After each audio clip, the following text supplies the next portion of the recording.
નમસ્કાર દર્શક મિત્રો, હોટલાઇન ન્યૂઝમાં આપનું સ્વાગત છે।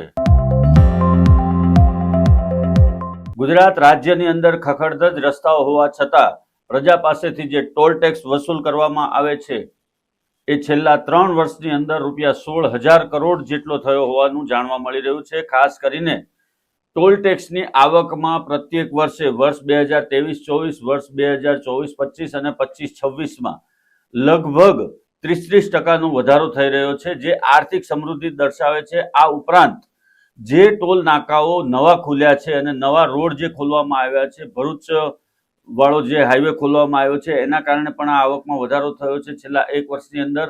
આ ઉપરાંત હમણાં જ તાજેતરની અંદર જ ભરૂચથી લઈ અને આગળનો જે રસ્તો ખોલવામાં આવ્યો કીમ પાસે થઈને, એ રસ્તાને કારણે પણ ટોલની આવકમાં સતત વધારો થઈ રહ્યો છે। વાહનોની વધતી જતી સંખ્યા અને ફાસ્ટેગને કારણે આ ટોલનું કલેક્શન જે છે એ સતત વધી રહ્યું છે। ટોલ કલેક્શનની સાથે સાથે જે ગાડી ચલાવે છે, જે લોકો ફાસ્ટેગ લઈને ગાડી ચલાવે છે, એ લોકોના એકાઉન્ટમાં પણ હજારો નહીં પરંતુ લાખો કરોડો રૂપિયા પડેલા છે। એમ જ પડેલી આ રકમ ટોલ ટેક્સ સ્વરૂપે સરકારમાં ગમે ત્યારે જમા થઈ રહી છે। જે પ્રમાણેનો ટોલ પ્રજા ચૂકવી રહી છે એ પ્રમાણેના રોડ રસ્તા પ્રજાને મળતા નથી, એ પણ લોકોમાં રોષ છે।